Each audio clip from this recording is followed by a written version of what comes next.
के चलना है। बिस्मिल्लाहिर्रहमानिर्रहीम। अजीज तुलबा और साथियों, अस्सलाम वालेकुम। दी एजुकेटर्स अनाबत कैंपस ऑनलाइन सिस्टम में मैं आपकी टीचर मिस शाज़िया अजीम आपको खुश आमदीद कहती हूँ। जी तो स्टूडेंट, आज हम पढ़ेंगे हदीस नंबर 7।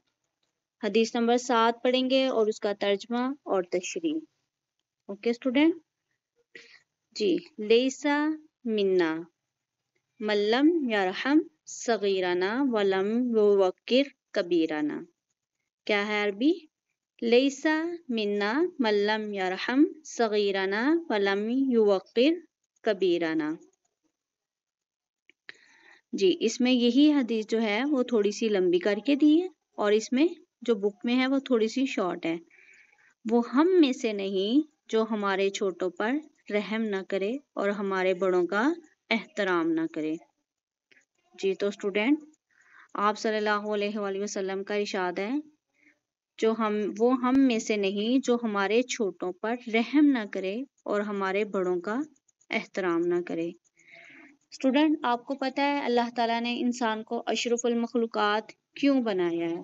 जी स्टूडेंट, अल्लाह ताला ने और भी ज़मीन में बहुत से हर चीज़ को पैदा किया है। इंसान को ही अशरफुल मखलूकात का दर्जा क्यों दिया गया? स्टूडेंट, आपको पता है फरिश्तों को अल्लाह ताला ने फरिश्तों को भी वो दर्जा नहीं दिया जो इंसान को दिया है। और जानवरों को भी अल्लाह ताला ने, जानवर भी खाते हैं, पीते हैं, दिल भी बनाया, उनका हर चीज़ बनाई है, मगर उनका दिमाग नहीं बनाया।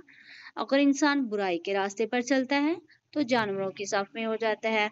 अगर इंसान अच्छाई के रास्ते पर चलता है तो फरिश्तों की साफ में आ जाता है। मेरी इस बात की समझ आ गई? और फिर आगे अल्लाह ताला ने इंसान को अपने अंदर कौन सी सिफात बयान करने का हुक्म दिया है कि अल्लाह ताला, ये देखें, अल्लाह ताला दरगुजर माफ करने वाला है, दरगुजर करने वाला है और आदिल है। तो अल्लाह ताला ने इंसान से भी यही कहा है कि अपने कौलो फेल से यही काम करे कि दूसरों को माफ करे, दरगुजर करे, अदल इंसाफ करे। और अल्लाह भी यही करता है। अल्लाह की ज़ात तो सबसे आला और अरफा है।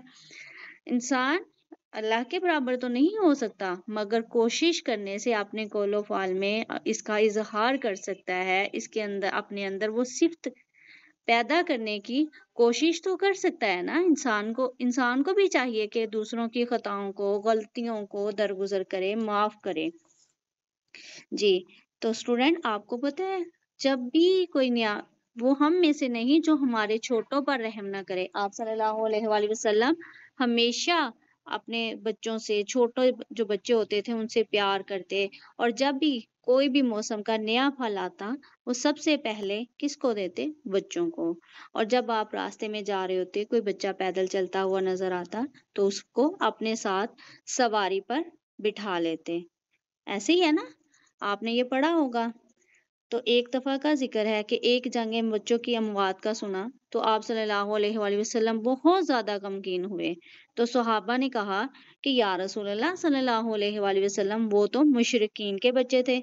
इस पर आप सल्लल्लाहु अलैहि वसल्लम नाराज़ हुए और गम का इजहार किया और कहा कि वो बच्चे तो थे, बच्चे ही तो थे ना, बच्चे तो, आप सल्लल्लाहु अलैहि वसल्लम ने फरमाया कि बच्चे तो बाग का फूल होते हैं, बच्चे तो फरिश्तों जैसे होते हैं।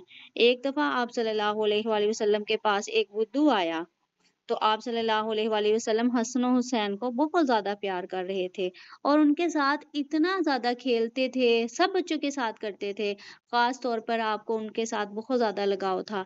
और जब आप सजदे में जाते तो उनके लिए, अगर वो आपकी पीठ पर सवार हो जाते, ऊपर बैठ जाते, तो आप इस वजह से नहीं उठते थे कि उस बच्चे को चोट ना लग जाए, तो अपना सजदा लंबा कर लेते थे। इस कदर बच्चों से प्यार का ये आलम था।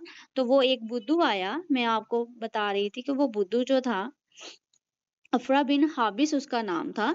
तो उसने देखा कि आप सल्लल्लाहु अलैहि वसल्लम बच्चों से बहुत प्यार फरमा रहे हैं। उसने कहा, या रसूल अल्लाह, मेरे 10 बच्चे हैं और मैंने कभी भी उनको इस तरह प्यार नहीं किया। तो आप सल्लल्लाहु अलैहि वसल्लम उस बात पर नाराज हुए और कहा कि अल्लाह ताला तुम्हारे दिल से प्यार छीन ले तो मैं क्या कर सकता हूँ? तो आप सल्लल्लाहु अलैहि वसल्लम ने फरमाया, बच्चों से गलती हो जाए तो उनको प्यार से समझाया करो, उनको डांटा ना करो। آپ صلی اللہ علیہ وآلہ وسلم اپنے صحابہ سے فرماتے اپنے بچوں کو پیار کیا کرو تاکہ وہ تمہارے لمس کے عادی ہو جائیں، اور اس قدر آپ صلی اللہ علیہ وسلم بچوں پر شفقت فرماتے کہ ان کو باغ کا پھول قرار دیتے۔ جی تو اسٹوڈنٹ، اب ہم دوسرے بڑوں کی طرف آتے ہیں، دوسرے فکرے کی طرف آتے ہیں۔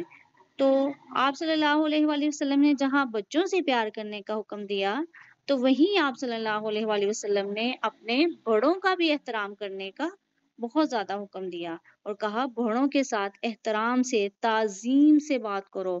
یہ دیکھیں ہمارے گھروں میں جو بزرگ ہیں، وہ بزرگ لوگ تنہائی کا شکار ہو جاتے ہیں، اکثر ایسا ہوتا ہے، ہم اپنے بزرگوں کو، ہم اپنے بڑوں کو، ہم اپنے والدین کو اگنور کر دیتے ہیں، اپنے کاموں میں مصروف رہتے ہیں، ان کو ٹائم نہیں دے پاتے۔ سم ٹائم ہم سے بھی ایسی غلطیاں ہو جاتی ہیں، ہم اپنے موبائل میں مصروف ہو جاتے ہیں۔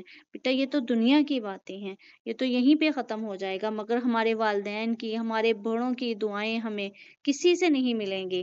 آپ صلی اللہ علیہ وآلہ وسلم نے فرمایا اپنے بڑوں کے ساتھ محبت سے پیش آؤ، ان سے دعائیں لینے کی کوشش کیا کرو، اور ان کا کبھی بھی دل نہ دکھاؤ۔ حدیث میں ہے بڑوں کی عزت کرو کیونکہ ان کی نیکیاں تم سے زیادہ ہیں، چھوٹوں سے پیار کرو کیونکہ ان کے گناہ تم سے کم ہیں۔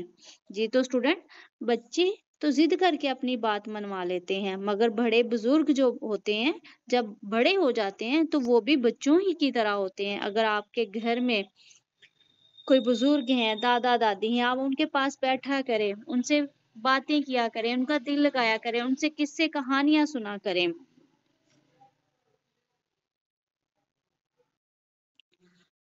جی تو اسٹوڈنٹ، ایک حدیث میں ہے ابرکتا مع اکابرکم، تمہاری برکات بزرگوں کے ساتھ ہیں۔ جنگ میں بزرگوں کو آپ صلی اللہ علیہ وسلم نے کہا کچھ نہ کہا جائے، خاص طور پر بوڑھے اور بوڑھی عورتوں کو، بچوں کو، بزرگوں کو۔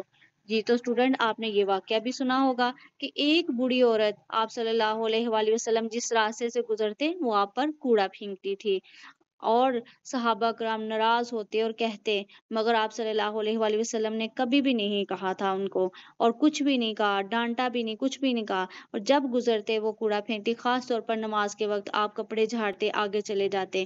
اور ایک دفعہ کیا ہوا، وہ بوڑھی عورت بیمار ہو گئی، اس نے کچرا نہیں پھینکا، اور آپ صلی اللہ علیہ وآلہ وسلم اس کے گھر گئے، اس کی عیادت کی، اور وہ ڈر رہی تھی کہ کہیں آپ صلی اللہ علیہ وسلم ان سے بدلہ نہ لے، آپ نے ان کو بھی معاف فرما دیا، اور وہ پھر عورت اسلام لے آئی۔ یہاں تک میرے نبی کریم صلی اللہ علیہ وآلہ وسلم نے بزرگوں کے ساتھ احترام کا، تعظیم کا حکم دیا ہے، اور اس کے ساتھ ہی انہوں نے کہا ہے، آپ صلی اللہ علیہ وسلم نے کہا کہ بچوں کو ان کو پیار بھی کرو، ان کی تعلیم و تربیت کا بھی خیال رکھو، اور ان کے لیے چھوٹی سی عمر میں انہیں کاموں پر مت لگا دیا کرو۔ آپ صلی اللہ علیہ وسلم نے کہا ہے کہ ہمیں چھوٹے بچوں سے بہت زیادہ بڑے کام نہیں لینے چاہیے، اور بچوں کی تعلیم و تربیت کا، ان کی مناسب تعلیم کا اور ضروری تربیت کا فرض یہ والدین کا حق ہے، وہ ان کا پورا کریں، اور ان کو جو چیز ان کو ضرورت ہے وہ مہیا کریں۔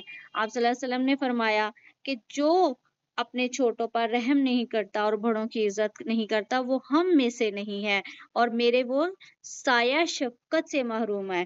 تو اسٹوڈنٹ، کوئی بھی نہیں اس طرح کرنا چاہے گا، اور مجھے امید ہے کہ آپ کو میری باتوں کی سمجھ آ گئی ہوگی۔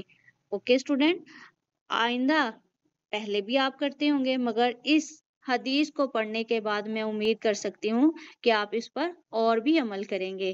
اوکے اسٹوڈنٹ، اپنا بہت سا خیال رکھیے گا اور دعاؤں میں یاد رکھیے گا۔ اپنی ٹیچر مس شازیہ عظیم کو اجازت دیجیے۔ اللہ حافظ۔